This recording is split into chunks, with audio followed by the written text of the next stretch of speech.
Bienvenue à toutes et à tous dans notre émission Avis de la diaspora, surtout à cette troisième partie, dernière et ultime partie donc de notre émission de ce jour où nous recevons Monsieur Yemi de Souza depuis les États-Unis. Merci infiniment d'être avec nous, enseignant, chercheur en économie et géostratégie. Monsieur Amedodji Kokou, citoyen engagé depuis la Belgique. Merci infiniment d'être avec nous. Vous faites partie de la diaspora. Monsieur Tcherelou Lawson Nyamassadi Refoumelate Alphonse, vous êtes économiste, leader panafricain, leader togolais également au Canada.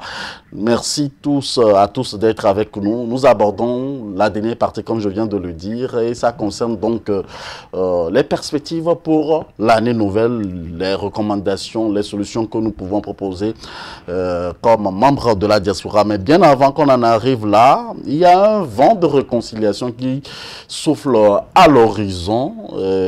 Monsieur Tcherelou Lawson a fait beaucoup plus l'historique concernant donc le président, l'ancien président, Sylvanus Olympio. Il y a beaucoup de choses donc qui s'étaient passées et qui font partie de notre histoire, de l'histoire du Togo. Monsieur Tcherelou Lawson Nyamassadi Refoume, la réconciliation n'est-elle pas une porte pour le Togo donc d'aller sur un autre pan de l'évolution que nous prenons à chaque fois ou que vous-même vous proposez à la diaspora depuis un certain nombre d'années?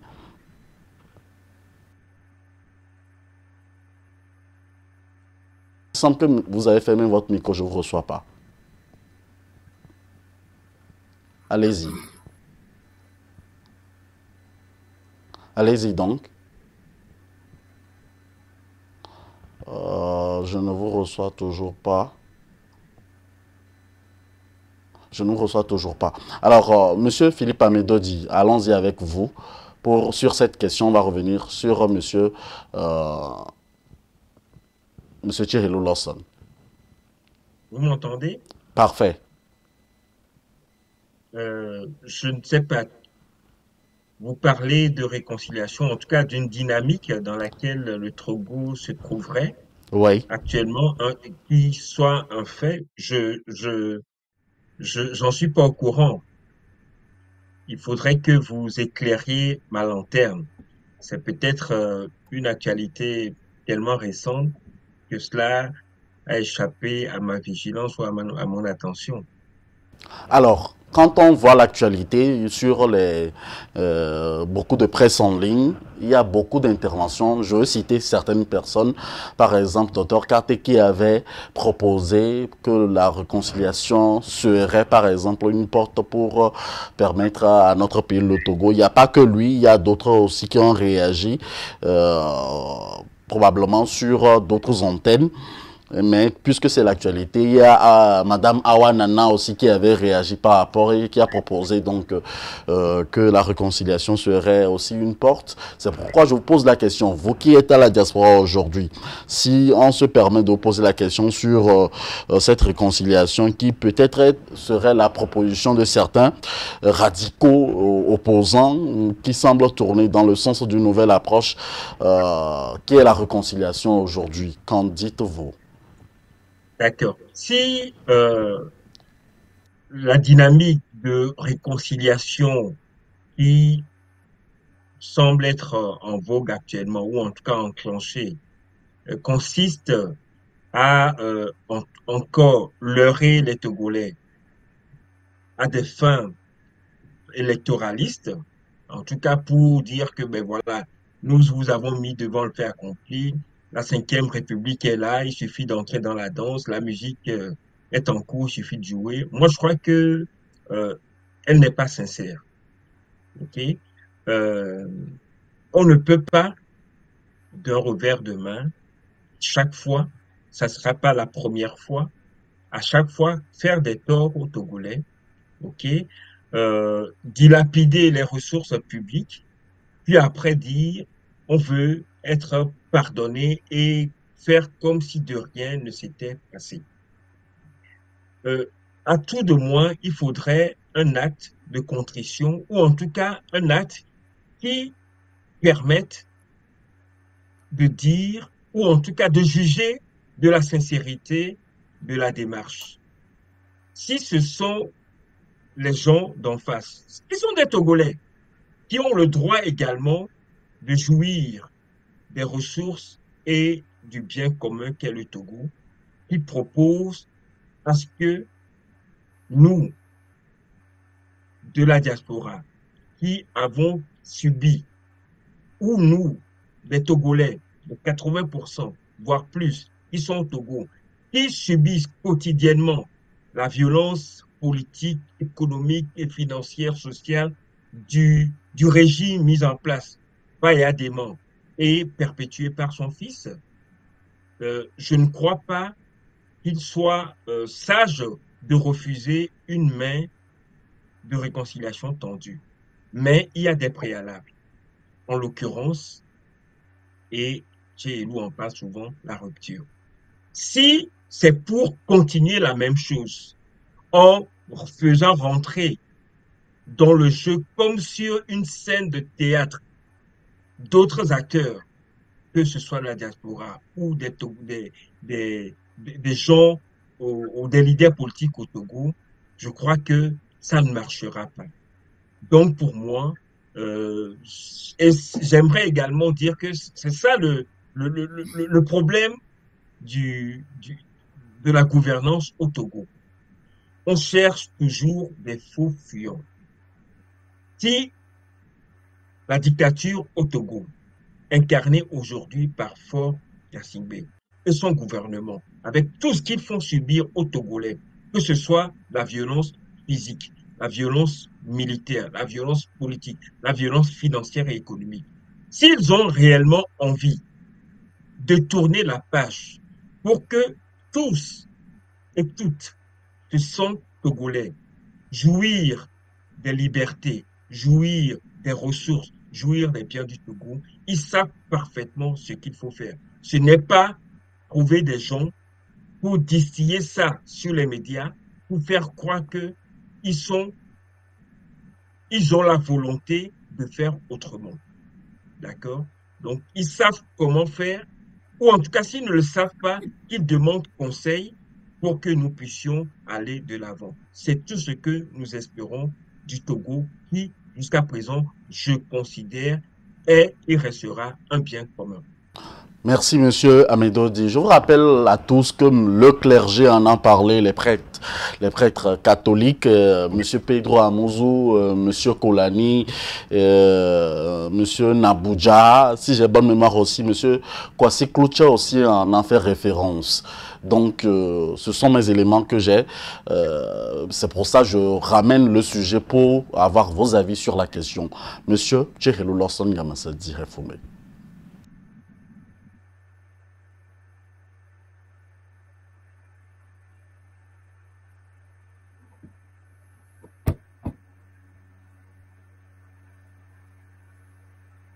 Allez-y. Je veux demander aux autres invités si vous écoutez M. Tchehelou Lawson. Non, moi je n'écoute pas, mais je n'entends pas. Je vais proposer à M. Tchehelou de ressortir et puis de revenir, de se reconnecter de nouveau et ça fera l'affaire. Alors, monsieur Yemi de Souza, allez-y, votre réaction sur la question. Il me semble que là encore, on veut nous enfumer. Moi, je suis un peu vieux, je ne suis plus un jeune. Je ne suis pas né après 90. J'avais l'âge de raison, dépassé largement l'âge de raison en 90. Et depuis 90, on nous a régulièrement fait sortir ce jeu de réconciliation. Quand le régime est en difficulté, on a fait ça avant. Donc c'est la même chose qu'on veut rejouer, c'est tout. Certainement qu'on va trouver encore des acteurs qui vont participer à ça. Le régime de Faure Gnassingbé sait ce qu'il doit faire. C'est comme la même question quand vous m'aviez posé, la question de savoir si le régime me sollicite à intervenir, à venir aider, contribuer au développement, est-ce que je vais participer? La réponse est non. Pas parce que je n'aime pas mon pays, mais parce qu'ils n'ont pas forcément besoin de moi pour mettre en application un certain nombre d'idées. Je donne l'exemple de Maliens qui ils ont suivi une de mes interventions sur Afrique Média. Alors là, ils m'ont posé la question de savoir comment fait-on pour avoir de l'argent pour acheter des armes. Simple. Je leur ai dit, mais est-ce que vous avez des choses qui sortent du Mali? Quand ces choses sortent du Mali, ça va où? Où est-ce qu'on paye? On règle l'argent où? Quand on vient chercher du coton chez vous, on vient chercher de l'or chez vous, on vient chercher telle chose chez vous. Où est-ce qu'on va payer? C'est au Trésor français. Il dit, mais il suffit seulement de dire, vous ne faites plus ça. Que quiconque vient chercher quelque chose chez vous, la personne doit vous payer en liquide. Gaddafi a fait ça avec son pétrole. Et il a encore fait mieux. Gaddafi a dit aux Italiens, aux Suisses, moi j'ai du pétrole, vous avez besoin de l'énergie pour vous chauffer en hiver. On va échanger technologie contre pétrole. Donc vous les manières, vous avez de l'or. La Turquie a besoin de l'or, ils ont des armes, ils veulent vendre. L'Inde a besoin de l'or, ils ont des armes, ils veulent vendre. Même la Pologne, il y a d'autres pays qui ont besoin. Donc il suffit seulement que vous preniez la décision que vos biens vous appartiennent et que vous n'allez pas les vendre et on va payer au Trésor français. Et puis voilà, le tour est joué. Et ils ont fait ça. Donc pour vous dire que les Maliens, j'ai pas été au Mali, j'ai pas été à Bamako. J'étais resté chez moi ici, aux États-Unis, ils m'ont appelé. On a discuté, bien sûr, ça a pris des jours, hein, parce qu'il faudrait quand même les convaincre. Ça n'a pas été aussi facile, il faut les convaincre que c'est faisable. Parce que les gens ont peur, ils disent, mais si on fait ça, est-ce qu'on va pas nous tirer dessus, on va pas nous faire ça? J'ai dit, non, rien ne va vous arriver, c'est la peur seulement. Et ils ont fait, ça a marché. Donc, si Faure Gnassingbé veut effectivement faire des choses, autour, il peut le faire. Je rappelle aussi que j'avais développé des idées sur une monnaie locale complémentaire. Et ils essayaient de mettre ça en place au Togo. Ils ont appelé ça Solib. Mais où est la suite de ça? Ils n'ont pas vraiment fait ça, puisqu'ils ont dit c'est une monnaie pour les agriculteurs, mais ils l'ont tué eux-mêmes. C'est pour vous dire que c'est des plaisantins là-bas. Bon, ils savent ce qu'il faut faire. S'ils veulent le faire, ils le feront. La réconciliation qu'ils annoncent, moi, je n'y crois pas. Je ne crois qu'une seule chose. Le jour où l'armée togolaise, hein, avec le soutien populaire, ça c'est important, le soutien populaire, l'armée togolaise va renverser Faure Gnassingbé, on va voir et la libération et la réconciliation. Et vous verrez que les choses iront bien pour nous.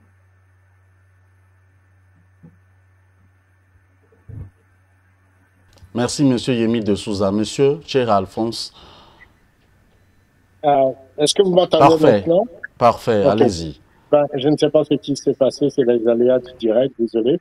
Alors, je disais tout simplement que tout à l'heure, mon frère et ami Philippe ne m'a pas, me semble-t-il, compris quand je suis parti du positionnement idéologique pour situer mon ancrage politique sur l'échiquier politique togolais.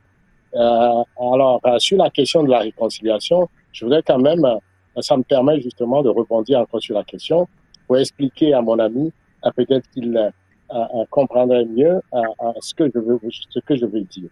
Alors, pour moi, eh ben, idéologiquement, je voudrais porter, en tout cas, je crois fondamentalement à l'idéologie portée par les pères de l'indépendance, qui est le souverainisme, c'est le nationalisme, et cette idéologie de construire le Togo par les Togolais et de ne pas être dépendante d'une France coloniale a coûté justement la vie au président Sylvanus Olympio et qui a amené ce régime de terreur, de dictature de Gnassingbé par lequel la France continue toujours par avoir son genou sur le cou des Togolais en transformant le Togo en une prison à ciel ouvert.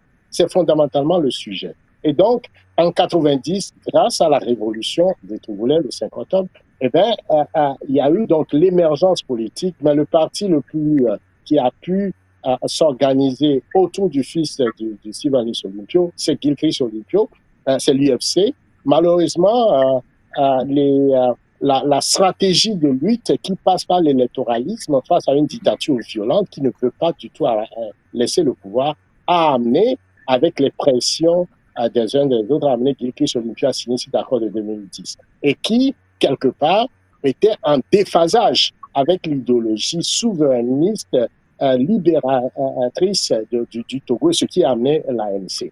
Et l'ANC aujourd'hui est le parti qui porte cette souveraineté dans son idéologie, dans sa doxa, mais aussi dans son pragmatisme quelque part sur le terrain. Mais alors, où je me situe, moi, je porte l'ANC, tout en me situant encore plus radicalement à gauche de l'ANC, parce que j'estime que face à la situation aujourd'hui sur le terrain, eh bien, les arguments politiques ne sont plus suffisants pour faire tomber le régime. Il faut aller plus loin. Et je voudrais même assumer, s'il peut y avoir, je dirais, une branche armée, n'est-ce pas, de l'ANC, moi, je l'assumerai en mettant mes petits pas derrière Nelson Mandela, qui, face justement à l'apartheid, au système qui écrasait les Sud-Africains, ce système inhumain, eh bien, il y a eu l'ANC sur le terrain politique, mais il y a eu l'ANC branche armée qui aussi a construit le rapport de force nécessaire qui a aidé en appui justement à la dynamique du terrain à faire changer le régime. Donc, de mon point de vue, eh bien, c'est ce que la diaspora doit construire, une construction justement de ce rapport de force nécessaire en appui justement à ceux qui sont sur le terrain. Et c'est ça, je voudrais personnellement, et ça c'est de point de vue personnel, saluer Jean-Pierre Fabre, parce que c'est quand j'étais étudiant que j'ai toujours vu ce monsieur courageux face à l'adversité qui est inoxydable face à la lutte. Je pense que c'est une chance pour les Togolais d'avoir ce leader politique intègre, inoxydable. Je voudrais également saluer, peut-être les Togolais ne le connaissent pas beaucoup, le doyen Nabourema, mais c'est une perle rare, c'est une bibliothèque. Un homme convaincu qui a fait la prison, que le régime a privé, même de travailler. Hein? Il a assumé cela en faisant du jardin pour nourrir sa famille et se nourrir jusqu'à ce jour. C'est des perles rares que nous avons dans la lutte politique au Togo et qui sont des inoxydables, qui ont le sang du sacrifice jusqu'à sacrifier leurs propres intérêts, leur propre vie pour le Togo. On ne les connaît pas assez.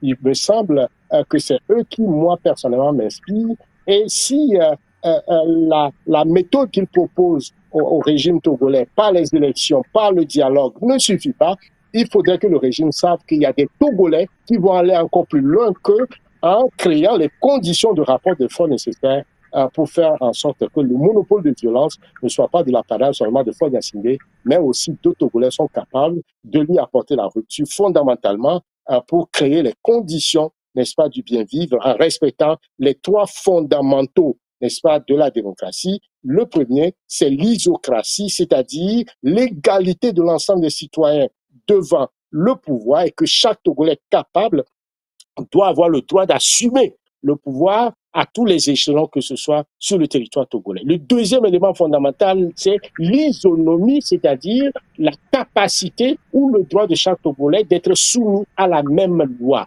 Quand on vote une constitution, la constitution de 92, ça doit s'imposer à l'ensemble des citoyens togolais. Une seule personne ou un groupe de 87 malfrats ne peut pas, n'est-ce pas, jouer de cette loi. C'est non négociable. Et enfin, l'isogérie, c'est-à-dire le droit à la parole. Au commencement était la parole est Dieu, la parole s'est fait chair. Cette parole-là, qui se traduit à travers la communication aujourd'hui, nous permet de mobiliser le peuple togolais, de lui donner une direction, de lui donner un mot d'ordre pour qu'ensemble on se mobilise. Et donc la question de la communication est fondamentale et il me semble c'est ce que vous faites aujourd'hui, Moïse.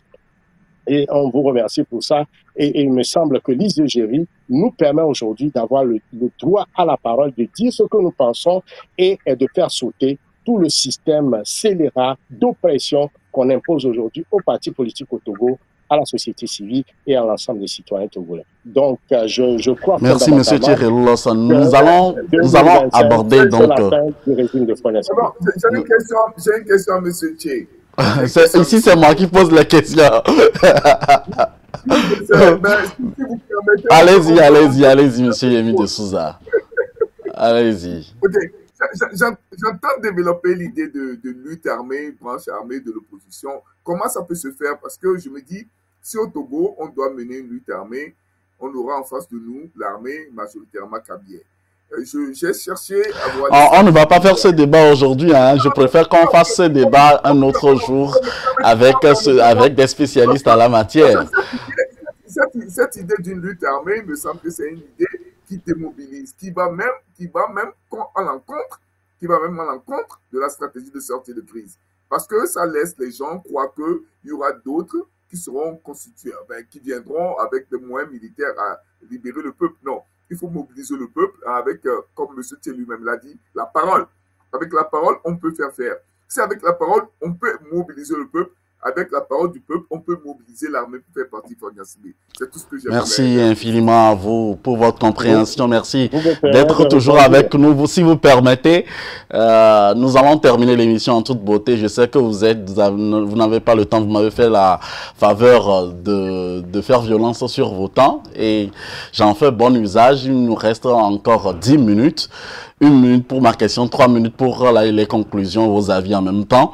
Dites-nous en clair, quelles sont les perspectives pour la nouvelle année, vous qui êtes à la diaspora, comment la diaspora peut impacter la vie sociopolitique de notre pays, le Togo, en 2025? Que proposez-vous sur le plan sanitaire, politique, éducationnel? Moi, je croyais peut-être que, si je peux faire un crochet, que Pyramide aura un projet de construire des écoles, par exemple, dans les villages, ou de faire des dons. J'en veux pour preuve. Je serai sur le terrain pour constater, M. Thierry Lawson Nyamassa Direfoume. On va commencer avec vous. 3 minutes et votre conclusion. Il me semble de toute évidence que quand on évoque la lutte armée, il ne faut pas le prendre au... Monsieur Thierry Lawson, je ne veux pas parler de l'armée, s'il vous plaît, puisque ce n'est pas le débat aujourd'hui. Je voudrais vous inviter pour parler de ça dans un débat propre à nous, où on aura 90 minutes pour parler de tout ça là. Peut-être qu'on aura des invités de l'armée aussi qui seront sur le plateau. Et comme cela, on pourra en discuter. Je veux clarifier les choses. C'est-à-dire, je parle de construction, c'est de construction de rapport de force. J'ai expliqué tout à l'heure que si les moyens légaux des partis politiques, les élections, les manifestations, tout ça ne suffisent pas puisqu'on nous oppose la violence systématique, j'en tire la conclusion que Fognassibé n'a pas le monopole de la violence. Et donc, il faut construire un rapport de force en appui à la dynamique du terrain pour pouvoir mettre fin à ce régime de soixantenaire. C'est ce que je dis. Maintenant, la stratégie intrinsèque, on ne peut pas l'exposer sur les médias, mais néanmoins, ça passe par plusieurs formes. Ça peut être une partie de l'armée qui se détache et qui n'obéit plus à Fognassibé. Ça peut être justement la construction de rapports de force des gens capables d'aller vers la confrontation avec ces criminels qui protègent Fognassibé. Ça peut prendre plusieurs aspects, mais toujours est-il que la question est sur la table. Maintenant, la question, vous avez évoqué la question de la réconciliation. Mais là aussi, pour nous, en tout cas, qui portent le flambeau, n'est-ce pas, des pères de l'indépendance et notamment de Sylvanus Olympio, nous estimons que la réconciliation, il y a eu un assassinat, il y a eu un crime. Et ce crime, il n'y a pas eu de justice jusqu'à présent. Et donc, on ne peut pas parler de réconciliation sans d'abord la vérité. Qu'est-ce qui s'est passé? Jusqu'à présent, les États-Unis refusent de mettre les archives à disposition. La France a fait semblant de libérer une partie des archives, mais on n'a pas la vérité sur la chose. Et tous les autres morts, jusqu'à ce jour, nous n'avons pas la vérité. Donc, la réconciliation doit passer par la vérité sur les faits. Ensuite, la justice. Il faudrait que tous ceux qui profitent de cette, je dirais, de l'impunité de la violence et des assassinats qui leur permet d'accumuler du bien matériel ou encore d'avoir une ascension sociale, eh bien, ces gens et les victimes puissent avoir la justice. Et enfin, la question de la réparation. Vous voyez, donc il y a un triptyque, la vérité, la justice, la réconciliation, c'est le pas de la réconciliation. Mais ça ne peut arriver que par un rapport de force. Et quand vous créez le rapport de force, ça force, n'est-ce pas, Fognassibé et son groupe à s'asseoir pour pouvoir discuter et créer les conditions de la paix au Togo. Mais si vous n'avez pas de rapport de force, ils ne vont jamais rien respecter. La preuve, l'APG, 13 ans plus tard, il ne l'a pas respecté. Il n'a jamais rien respecté, tout simplement parce que nous n'avons pas de rapport de force nécessaire pour le contrer, à comprendre que en politique, eh bien, ce qui détermine l'enjeu, c'est le rapport de force. C'est comme ça que nous réfléchissons. Et pour nous, l'année prochaine, je termine donc par ce que vous m'avez demandé, 2025, c'est un horizon indépassable pour le départ de Fognassibé, parce qu'il s'est lui-même Il nous a aidés en braquant la Constitution qui lui enlève la légitimité du pouvoir parce qu'il n'y a plus d'élection présidentielle. Et donc, il faut sortir, 2025 nous permettra de sortir de la sanctification de la faiblesse, de la béatification de l'impuissance et aussi de l'éloge de la passivité. Donc, il faut changer le narratif, il faut changer le discours en redonnant courage aux Togolais, en dessinant une vision révolutionnaire qui leur permet justement d'arracher, n'est-ce pas, le pouvoir politique et pour que les Togolais s'enseignent dans une forme de réconciliation pour dessiner le cadre d'émergence du pays en faisant en sorte que aucun Togolais ne soit laissé sous le carreau, aucun Togolais ne puisse être discriminé par rapport à sa région, par rapport à son ethnie ou à sa provenance, que nous puissions tous avoir accès aux fondamentaux que je viens d'évoquer, c'est-à-dire l'isocratie, l'isonomie et l'isogérie, tout en partageant dans une forme de distribution les biens du travail et les ressources du pays de façon équitable.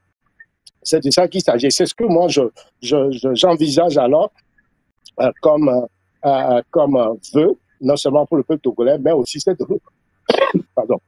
remobilisation de l'ensemble des Togolais, de toutes les forces vives pour chasser Faure d'Assingbé et asseoir les conditions de paix, de réconciliation, mais aussi d'émergence du Togo, comme lors de l'humanité, en portant le panafricanisme, c'est-à-dire vers la libération de l'Afrique, l'Afrique souveraine, l'Afrique digne, parce que le Togo en lui-même est trop petit pour pouvoir dessiner, faire émerger un développement intégral. Il faut créer de nouvelles espaces politiques et donc l'agrandissement, par exemple, de l'AES et entraîner toute l'Afrique dans cette révolution de souveraineté, mais aussi de construction de développement, d'une façon, n'est-ce pas, de transformer sur place nos ressources pour ajouter la valeur, pour créer de la valeur ajoutée, et donc une industrialisation de l'Afrique, une agriculture développée, une sécurité à l'échelle du continent, puisque nous sommes une île, le continent africain, il faut que nous ayons capacité à contrôler nos mers qui nous entourent, parce que c'est là où les envahisseurs arrivent. Donc l'océan Atlantique, dont on n'a aucune idée, l'océan Pacifique, l'océan Méditerranéen, l'océan Indien, il faudrait que nous ayons un contrôle sur ces voies maritimes, tout en construisant une sécurité dans l'espace, sur terre, sur les mers, pour qu'en fait l'Afrique revienne, retrouve toute sa dignité, sa grandeur issue de la civilisation millénaire égyptienne et qui a donné à l'humanité tous les éléments, n'est-ce pas, de la civilisation. C'est de ça qu'il s'agit. Merci, M. Thierry Lawson. C'est l'ère du Verseau, c'est l'ère de la Renaissance, c'est l'ère, n'est-ce pas, de la libération du Togo et partant de toute l'Afrique. Merci, M. Thierry Lawson Nyamansadi Refumelate. Je vais permettre à M. Amédodi de faire la conclusion en dernière minute. Et M. Yemi de Souza, je sais que je ne sais pas si vous faites partie de l'ANC, mais vous l'avez dit dans cette émission, que vous faites partie de l'ANC désormais, que vous soutenez l'ANC. Bon, je rectifie que vous soutenez l'ANC. Je ne fais partie d'aucun parti politique. M. Yemi de Souza, quelles sont vos propositions pour la nouvelle année 2025 en tant que membre de la diaspora? 3 minutes, s'il vous plaît. Ma proposition est que la diaspora doit mener la campagne d'incitation et de la récupération de l'armée pour en faire un instrument de libération. C'est à la diaspora de mener cette campagne. Ça fait 10 ans que j'ai demandé ça à la diaspora et ça fait chaque année ou bien chaque jour. Depuis 10 ans, je demande toujours à la diaspora de prendre le leadership de la campagne. Parce que nous sommes à l'extérieur avec les moyens des réseaux sociaux. Nous pouvions effectivement diffuser les messages d'incitation, surtout d'incitation, d'encouragement, de support politique à intervenir pour libérer le pays et nous éviter le pire. Voilà mais j'ai entendu un certain nombre de trucs que j'aimerais quand on parle de rapport de force, nous avons la force, nous avons l'armée, ce sont nos propres concitoyens qui sont là-bas, ce sont des Togolais qui sont là-bas. Le problème que nous avons, c'est que il y a un paradigme idéologique et politique dans lequel nous avons été élevés qui fait que on pense que les militaires, les soldats appartiennent au gouvernement. Et donc, par conséquent, on les abandonne au gouvernement. On laisse le gouvernement, c'est-à-dire la personne qui incarne l'autorité, utiliser ses forces contre le peuple. Non, le peuple doit se ressaisir et comprendre que non, ce sont ces enfants qui sont au service du chef, quoi. Il suffit seulement de lire Étienne de la Boétie, la servitude volontaire pour comprendre ça. Donc, le rapport de force, moi, j'irai chercher le rapport de force là-bas. Le jour où nous serions nombreux à rivaliser les forces armées avec les forces nationales, quand nous allons commencer par tenir nombreux de mandats militaires, mais prenez la place de Fort Gnassingbé, vous verrez qu'il sera en difficulté. Parce que ceux qui sont appelés à le protéger, voilà le peuple qui le conteste, qui demande à ceux-là de prendre sa place. Il n'y a pas un moyen pour lui de contrer ça. Ouais. Donc, le rajouter un peu de rapport de force. Autre chose, j'ai entendu dire que le Togo, c'est un petit pays, le Togo n'est pas plus petit que ça, mais la Suisse n'est pas membre de l'Union européenne, n'est pas membre de rien de ça. Et c'est cette Suisse-là qui tient tête à l'Union européenne. C'est pour dire que nous pouvons faire du Togo ce que nous voulions faire. Et ou pas, oui, on peut faire aussi ce que nous souhaitions faire. On n'a pas forcément besoin de la CEDEAO. Il faut sortir de ça d'emblée. Oui, si les militaires togolais venaient à prendre le pouvoir togolais, oui. Moi, personnellement, je ferai tout pour qu'on sorte de la CEDEAO, par exemple, et qu'on puisse se développer. Hein. On va se développer avec ce qu'ils souhaitent. Il faut abandonner le franc CFA, c'est ce qu'on va faire dans les jours à venir. Et il faut financer le budget de l'État par la création monétaire en tenant compte de nos besoins et de la disponibilité des travailleurs, les satisfaire, c'est tout. Ce sont des paradigmes hein, de ce changement de paradigme qu'il nous faut, c'est ce que je souhaite pour l'année 2025. Et surtout, je souhaite que les militaires en Fort Gnassingbé en 2025 avec le soutien populaire. Il faut que le peuple joue son rôle.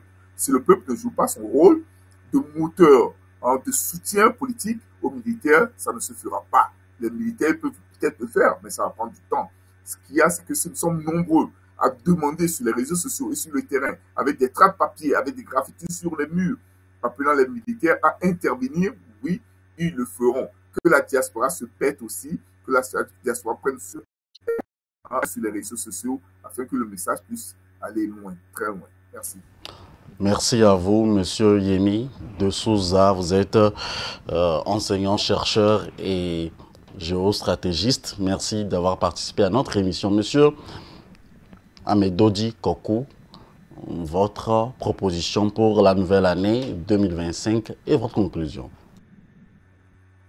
D'abord, j'aimerais remercier en fait l'animateur en ta personne d'avoir finalement poussé mon ami Tchéelou Lawson de se dévoiler hein, finalement parce que malgré toutes les gymnastiques, il a fini par avouer son appartenance mais moi j'aimerais dire ici que la démarche, en dépit de son appartenance ou son adhésion totale et entière à un parti, la démarche de panafricain, de la carrure, de sa carrure doit rester, il a dit tout à l'heure lui-même, d'abord un républicain, c'est-à-dire l'amour au-delà du fait d'être partisan, okay, d'être attaché à une idéologie d'un parti politique. Okay, Dieu sait s'il en existe au Togo, il faudrait que dans ces réflexions, dans certaines de ces démarches, on sente que l'intérêt général prévaut d'abord. C'est ça qui fait la grandeur d'un homme politique que je lui souhaite de devenir très très prochainement. Moi, j'aimerais sur ce, pour 2025, en tout cas, souhaiter beaucoup plus de réalisme et de sincérité à nous, les Togolais. Ok, cela nous manque beaucoup, y compris moi-même. Un peu moins d'incantation. Ok, parfois nous débitons beaucoup de choses sur les réseaux sociaux. Nous mettons même en difficulté parfois, sans le savoir, nos partis politiques, ou en tout cas les leaders ou les formations politiques que nous soutenons. Ok, j'en prends pour preuve l'idée de mon ami Théoulou de voir créer une branche armée au sein du parti qui soutient au Togo. Ce sont des choses qui, même si nous le pensons stratégiquement, ne sont pas à dire, comme on le dit souvent, sur la place publique. Ça Vous doit invoquez la relever, réalité de la et je politique. n'apprends rien, ça doit relever. En Afrique du Sud, ça n'a pas été annoncé comme ça par Nelson Mandela sur la place publique. Sinon, il aurait reçu une balle dans la tête. Et la dernière chose, très importante, c'est plus d'humanité. Nous manquons d'humanité et oui, un peu d'humilité. Lorsque vous nous réunissez souvent autour de ces débats de fin d'année, nous nous lançons dans des promesses. Bon, notre ami Yemi de Souza nous a dit tout à l'heure qu'il a lancé un appel que les gens n'ont pas. Il ne s'agit pas de lancer un appel ou bien de dire que moi je suis un éclairé, je pense aussi, vous devrez me suivre, même si vous n'avez pas compris les tenants et aboutissants. Il faudrait que nous prenions la peine, nous qui sommes à la diaspora, d'abord de nous concerter beaucoup plus entre nous. Et lorsque nous avons des idées, nous nous mettons d'accord sur une série de choses, nous pourrions ensemble aller en débattre avec ceux, discuter, l'exposer avec ceux qui sont sur le terrain. Ne nous déconnectons jamais de la réalité des terrains, sinon ils nous le reprocheront malheureusement à raison. Et je crois que c'est un appel, si je dois lancer un appel à mes frères et sœurs de la diaspora, renforçons la concertation entre nous et n'oublions pas, lorsque nous pensons avoir des points de convergence à la diaspora, prenons la peine, avant tambour battant, d'aller sur les réseaux sociaux, d'échanger avec ceux qui sont sur le terrain, tant des formations politiques que de l'organisation de la société civile, pour trouver des accords, pour agir concrètement sur le terrain. Parce que notre combat à la diaspora ne doit pas se faire en excluant ceux qui sont sur le terrain, leur vision, leur point de vue et leurs appréhensions surtout. Ce que nous avons malheureusement l'habitude de faire et qui nous pose difficulté et qui, vous l'avez dit tout à l'heure, démobilise beaucoup de Togolais, complique nos rapports avec les leaders des formations politiques et des organisations de la société civile qui sont sur le terrain. Voilà un tout petit peu l'appel que j'aimerais lancer à nous tous. Je fais partie également de ceux qui commettent souvent l'erreur d'aller un peu trop vite en besogne. Prenons le temps de faire correctement les choses à partir de 2025. Merci. Merci, monsieur Amedodi Kokou. Vous êtes citoyen engagé et vous représentez au cours de cette émission les Togolais résidant en Belgique. Merci à vous tous qui avez suivi ce numéro de notre émission Avis de la diaspora, vous qui nous avez soutenus tout au long donc de cette année dans la production de cette émission Avis de la diaspora où nous donnons la parole à la diaspora. Nos portes sont ouvertes à toutes les couches sociales, politiques, je dirais donc à tout le monde. Contactez-nous tout simplement sur le +1 319 462 89 79.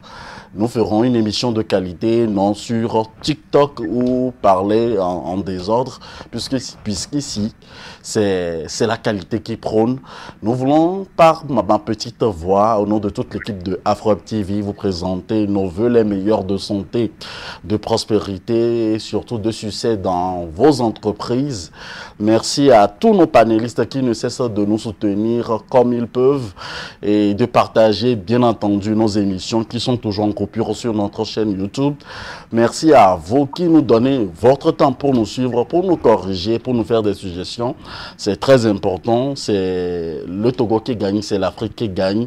Malgré qu'on est à la diaspora, c'est la moindre des choses qu'on puisse faire nous aussi pour contribuer au développement de notre Afrique, le continent le plus riche. Alors merci à tous ceux qui nous ont aidés pour la réalisation de cette émission. Merci à vous aussi, M. Thierry Lawson, Nyamansadi, Refoumé Pyramide, MTN, Cody Togo, à toutes les associations de la diaspora, à but lucratif, non lucratif.